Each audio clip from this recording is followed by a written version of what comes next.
These are true payroll crime stories with your hosts, Brian Escobar and Walter William Duncan III.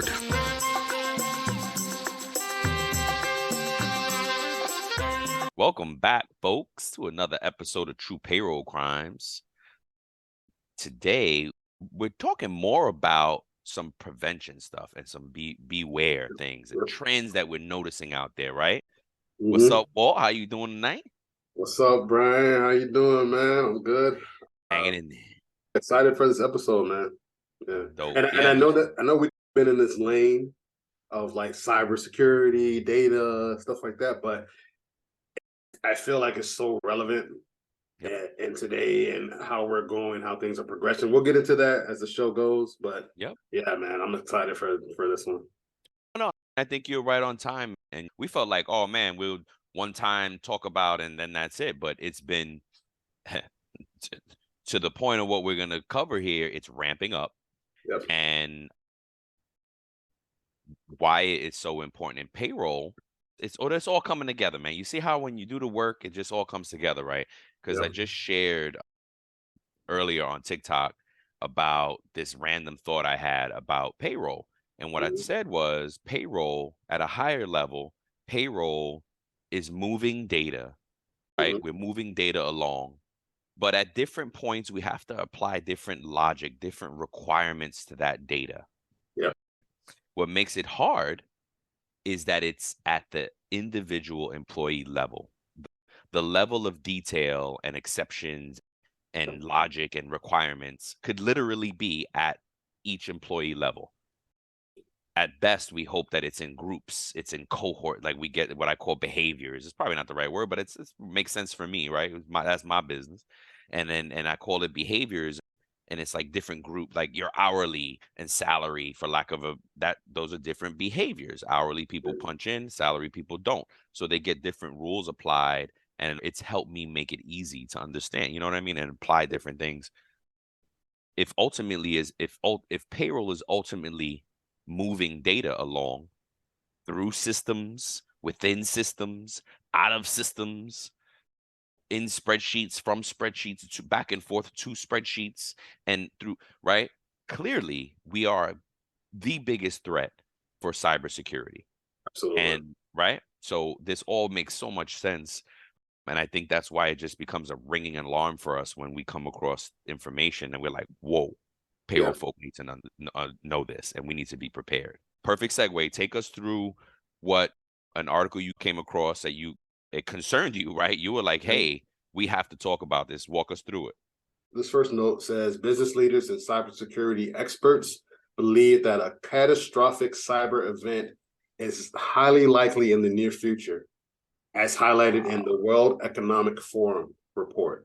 This belief is supported by a survey where 93% of cyber leaders and 86% of cyber business leaders expressed concerns about geopolitical instability leading to such an event within the next 2 years. Wow. But one of the main things they said this is a concern for them is the unpredictability of cybercrime, because you never know what it's going to hit. Like that's what poses a major challenge here. Like it says, there's some recent incidents such as the cyber attack targeting a Ukrainian military base that unexpectedly impacted electricity all across Europe. Oh, that's crazy. Wow. So think about that. In a payroll sense, that goes to business continuity. Right? Absolutely. Disaster planning. So like people still want to have to get paid. Still got to pay them. Yeah, you know what I'm saying? People, like, if they have to relocate, they're going to have to get access to their funds to be able to purchase stuff for their families, their loved ones, or whatever. So you still have to figure out a way to process payroll and take care of these people in the midst of these things. You know what I'm saying? Yeah, absolutely. Absolutely. And again, that's what Sylvia was saying as a solve, or to keep in mind as a solve for last week's attack on BBC. Well, the attack was on something else, but BBC and a couple of big names in Europe got impacted by it. And then that's what she was saying, like disaster recovery is part of it. Because what if they cripple our electron? So maybe the whole not even that. I was gonna say if they just attack one, what if somebody crippled ADP or whatever the big wig is in Europe, which was one of these companies, That's you know what zealous. I mean? Zealous, exactly. So like they cripple them. How do you pay your people? You know what I mean? It's becoming that much. Before we're thinking, oh, this is weather related and disaster related, and we're not, it may you the frequency of which is not naturally does not happen often. Yeah. But cyber attacks is now the new disaster, and that could happen way more often than a tornado.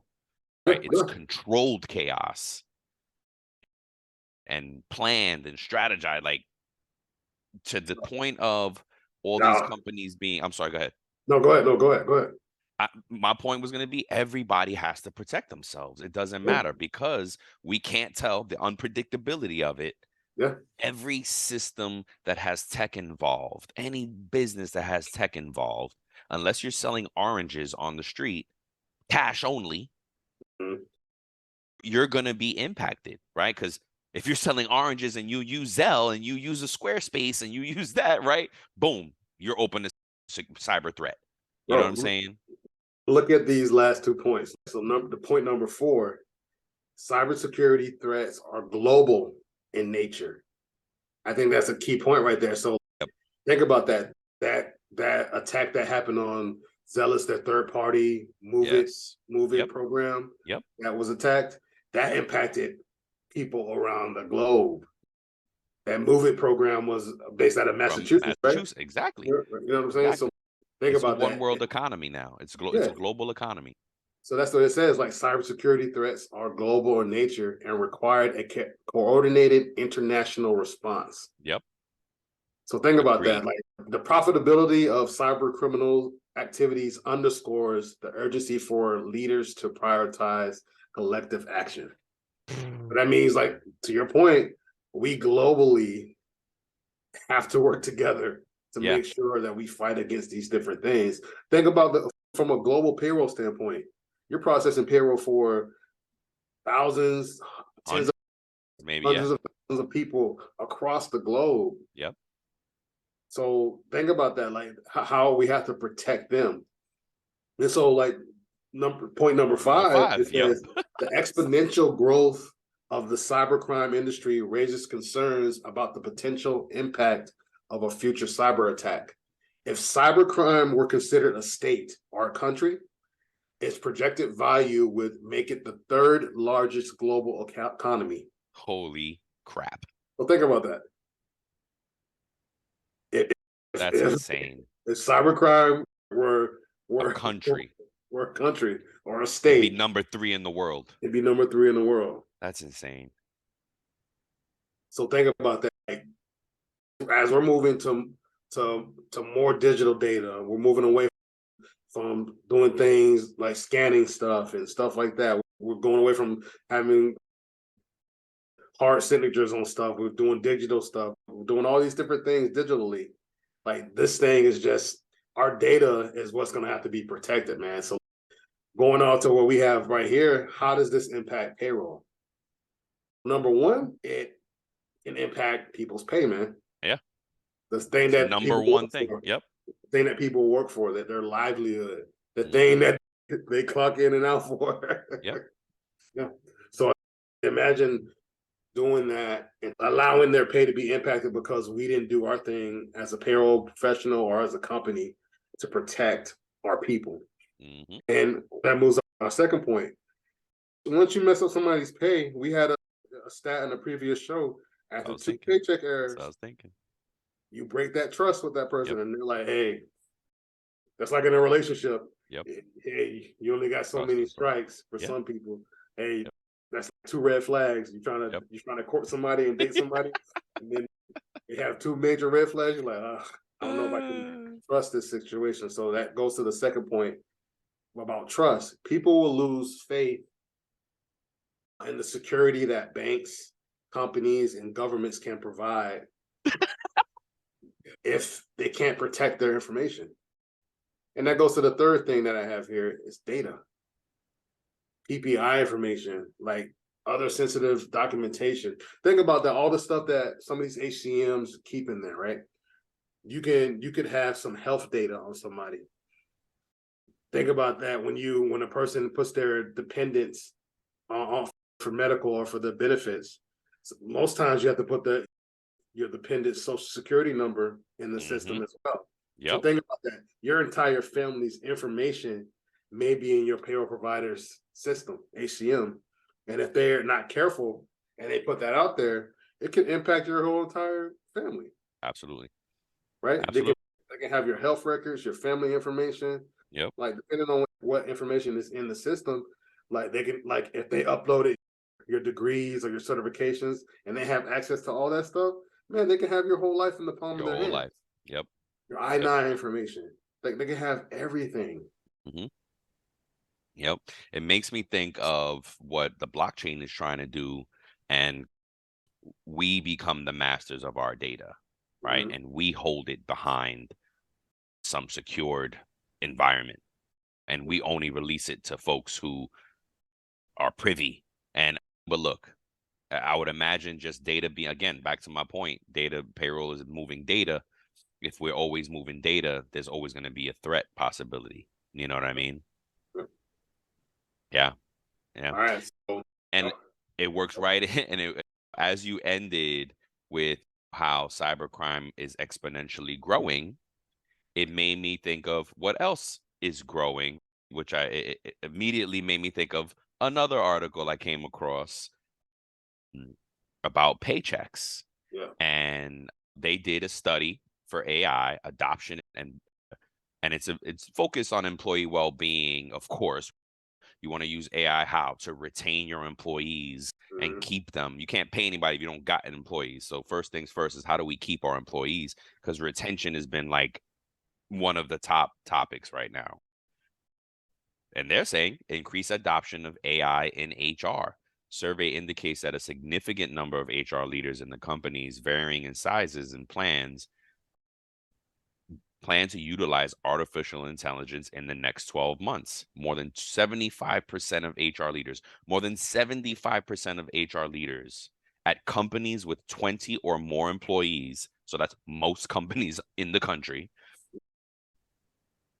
and 51% of companies at 5 to 19 employees, so even the bulk of the smaller ones as well, express intentions on implementing AI. The primary areas expected to be included are applicant tracking system. All of our personal information goes in that because you must provide it to get hired. Yep. And then assessing employee satisfaction, which could be very not important information. Hey, do you like this? Yes. What I wouldn't, because I was just thinking when I just read that, and I was just like, ooh, what do you?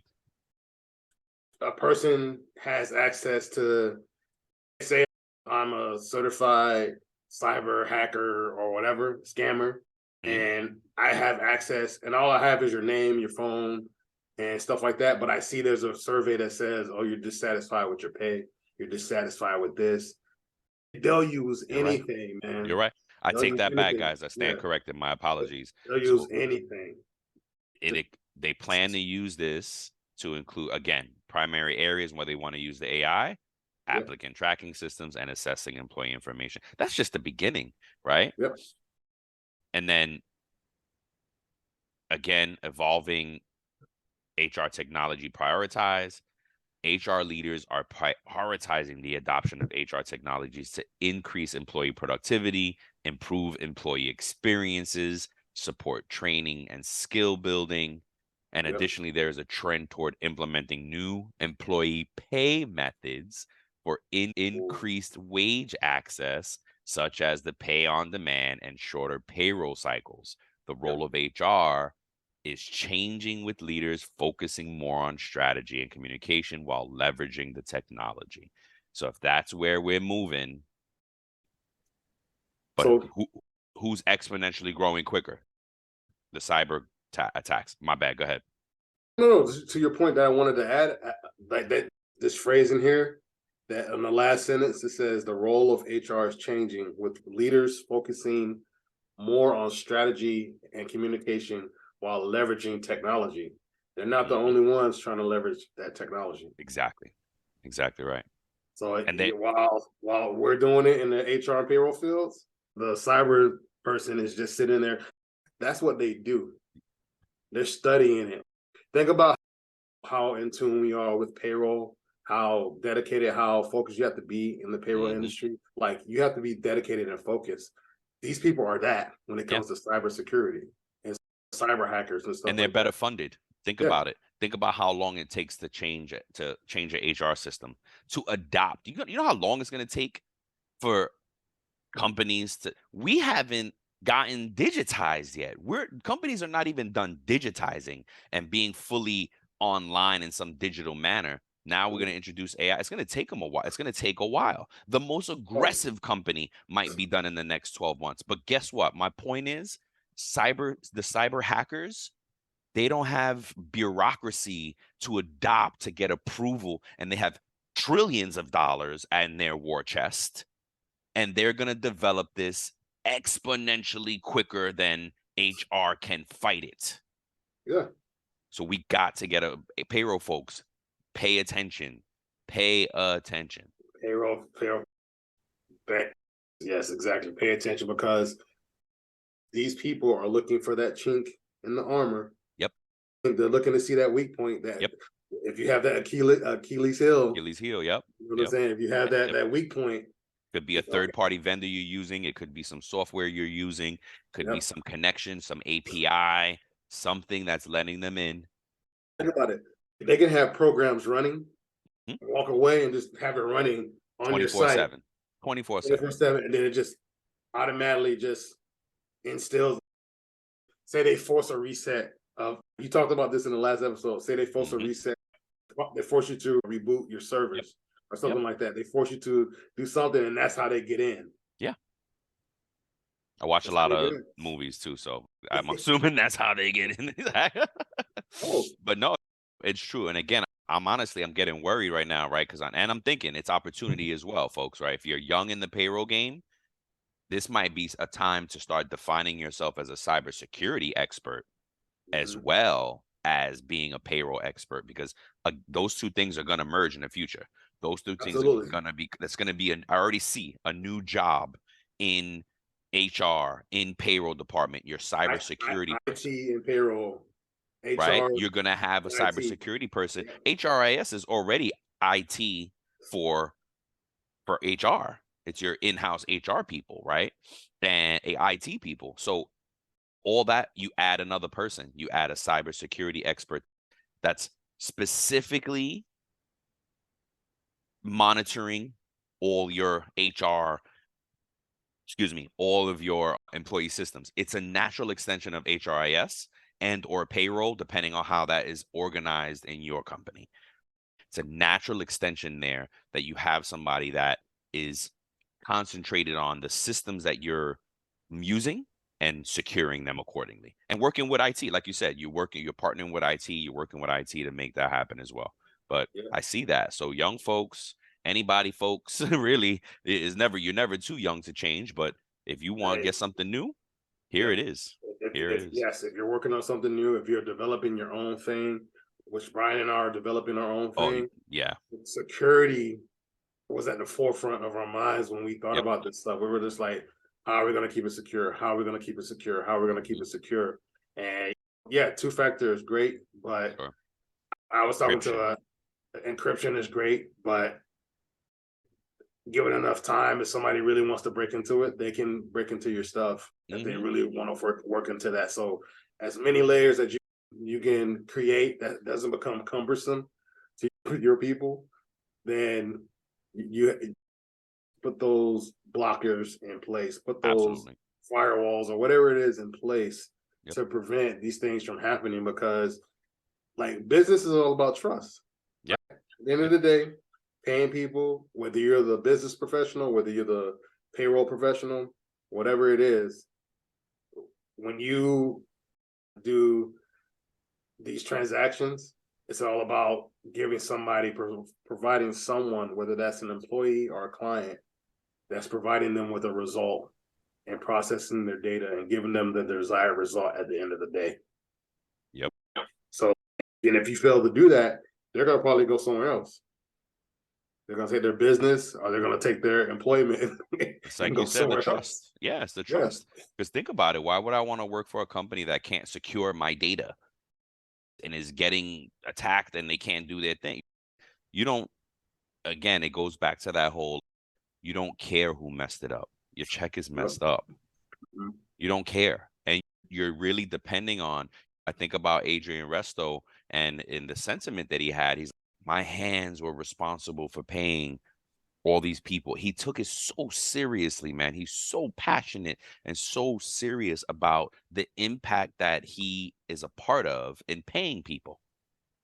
You know what I mean? And he probably a great person to take on that cybersecurity role too, because he would be so worried about it. But most payroll folks are like that. We're so passionate about this.